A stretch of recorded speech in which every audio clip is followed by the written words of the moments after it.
Bonjour à tous, alors nous voici réunis pour la session 3 de l'épisode 3 déjà, oui. Toujours sur notre thème de l'intuition, avec l'introduction que va nous faire Fabio. Comment vas-tu Fabio? Bonjour à toutes et à tous. Je vais très très bien, merci Karine. Et toi, comment vas-tu? Ça va très bien, toujours sur la route, un petit peu comme toi, un petit peu différemment, mais toujours avec plaisir de rencontrer plein de personnes. Je vais te laisser la parole avec le grand tout, c'est à toi. Merci beaucoup Karine. Donc oui, je vais vous parler du grand tout. Euh, Vous pouvez l'appeler comme vous le souhaitez, l'univers, la vie, Dieu, Allah, enfin ce qui vous inspire. Moi, je vais rentrer un peu, faire le lien entre la science et la spiritualité, afin que vous ayez une vue un peu plus globale sur ce qui se dit et ce qui se fait aujourd'hui par rapport à cette thématique. Donc, dans la réalité dans laquelle nous vivons, tout est énergie, tout est vibration, car tout est composé d'atomes. Ainsi, si on prenait un microscope géant et on regardait un univers au travers, on verrait une masse d'atomes reliés et interagissant les uns avec les autres.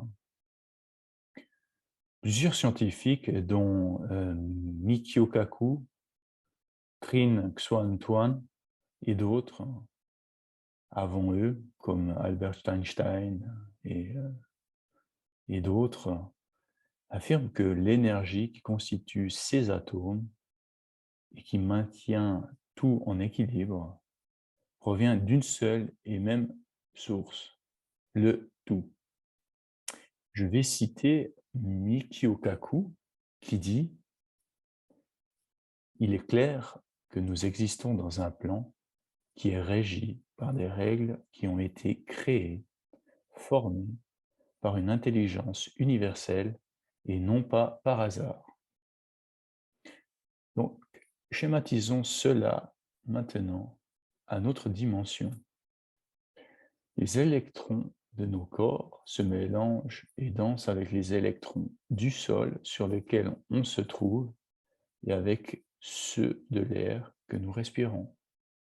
Il n'y a donc aucune frontière entre ces éléments et ce que nous sommes.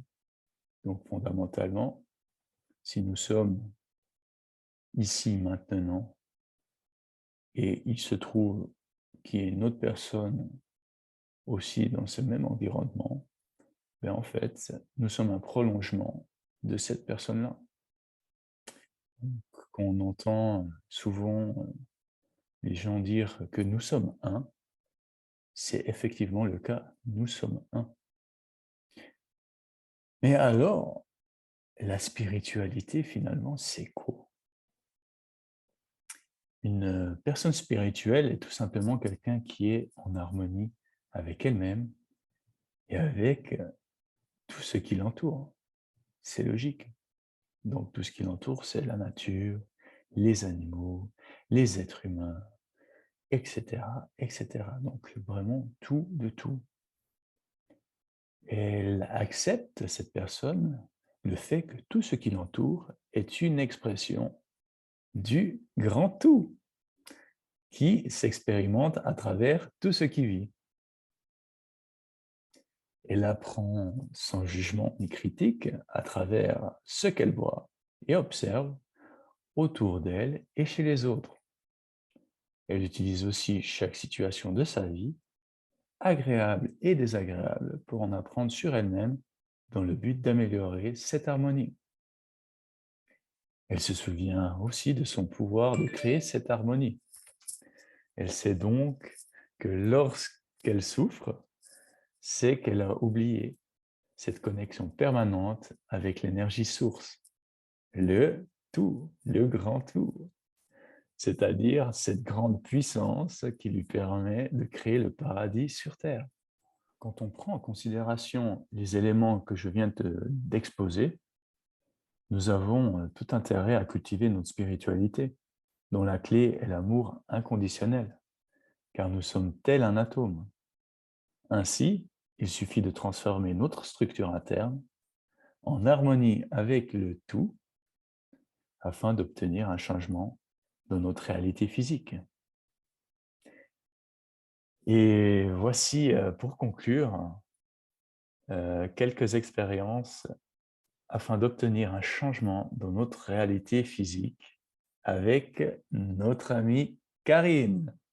Quand on prend en considération les éléments que je viens d'exposer, nous avons tout intérêt à cultiver notre spiritualité, dont la clé est l'amour inconditionnel, car nous sommes tel un atome. Ainsi, il suffit de transformer notre structure interne en harmonie avec le tout afin d'obtenir un changement dans notre réalité physique. Et voici, pour conclure, quelques expériences afin d'obtenir un changement dans notre réalité physique avec notre amie Karine. C'est à toi.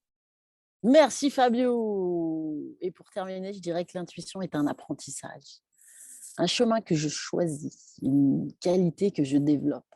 C'est quelque chose que je peux travailler chaque jour, un peu plus, grâce par exemple à l'écriture automatique. Laissez-vous aller, ou en tout cas laissez faire le crayon. Mais d'où vient la pensée qui m'arrive?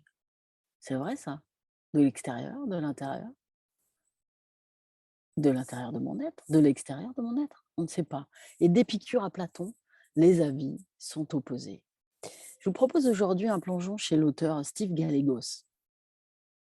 Il reprend le processus psychologique de Carl Gustav Jung et nous dit que nous pouvons la développer selon 4 avis différents. Ça nous donne beaucoup plus de liberté et c'est intéressant de le constater en pratiquant. Il vous propose l'intuition par la pensée, l'intuition par les sens, l'intuition par les émotions et l'intuition originelle. Je vous propose de vous en imprégner en reprenant la posture de méditation que Fabio nous a proposée la semaine passée et comme un mantra de tester par cette fois-ci la méditation. Mais c'est des exercices que vous retrouverez en hypnose et en auto-hypnose. Nous commençons par l'intuition, par la pensée. Elle nous permet de gagner du temps. On nous a appris le raisonnement, mais là, il s'agit d'écouter au-delà du raisonnement pour dialoguer avec notre gardien de l'intuition des pensées, en lui disant simplement je t'écoute et livre-moi ce que tu as à me dire. Faites ce mantra cette semaine et essayez. Ensuite, vous pouvez tester l'intuition par les sens. Recherchez les perceptions enfouies, celles qui nous accompagnent à l'intérieur du corps. Le corps a sa propre intelligence, il sait tout, il nous dit tout. Donc, de nouveau, dites-lui je t'écoute et laissez-le vous donner la partie du corps qui va valider ces sensations. Apprenez-lui à vous donner son oui, apprenez-lui à vous donner son non, et essayez avec quelques questions. Et voyez où ça réagit et comment est ressenti ce oui dans votre corps ou ce non dans votre corps. Ça va vous aider grandement pour répondre à des questions. Ensuite, je vous propose de tester l'intuition émotionnelle, le filtre de ce qui nous influence, ce qui nous guide. C'est toutes nos expériences présentes, passées, futures. Comment je symbolise mes pensées. Et choisissez celui, par expérience, qui vous habite depuis longtemps. Celui qui vous limite, par exemple, ces sentiments qui vous limitent. Et passez un moment en méditation à lui laisser tout l'espace. C'est quoi d'ailleurs la source de ce sentiment qui vous habite le plus souvent? Voilà, posez cette question pendant la méditation, tout simplement. Enfin, pour finir, je vous propose d'aller travailler l'intuition originelle, comme il l'appelle. Il s'agit plutôt des archétypes, ce quelque chose de commun, d'universel, de symbolique. Ici, on va chercher à l'intérieur le plus subtil, l'intuition la plus subtile, avec ce mantra Je ne suis pas d'hier ni d'aujourd'hui. Je suis d'un âge immense. Je ne suis pas d'hier ni d'aujourd'hui. Je suis d'un âge immense. Répétez ce mantra. Vous pouvez travailler en méditation en vous connectant au préalable, aux dieux, aux philosophes, aux mythes, pour vous aider à construire cette intuition originale qui souvent, quand elle apparaît, prend ici, pour lui, Steve Gallegos, la forme d'un animal, ce fameux animal totem avec qui vous pouvez alors dialoguer en toute confiance.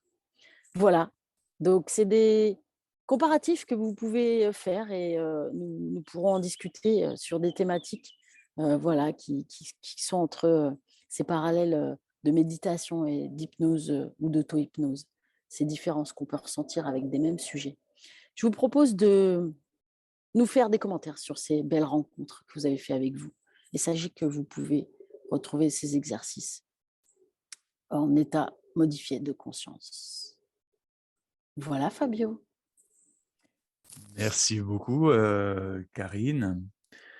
Donc, nous, on attend comme d'habitude vos commentaires sur ce que vous avez vécu et vraiment profitez pleinement de vos intuitions. Et n'oubliez pas que vendredi prochain, nous attendons un invité pour qu'il puisse témoigner justement de ces 3 semaines de mise en pratique au sujet de l'intuition. Donc, si vous voulez être l'un de ces invités, n'hésitez pas à vous manifester par commentaire et nous, on se fera une joie de prendre contact avec vous et d'organiser ce live. Dans cette attente, je vous souhaite à toutes et à tous une très, très, très, très, très, très, très belle semaine et je vous dis à la semaine prochaine. Bye À bye. bientôt, bon chemin à tous.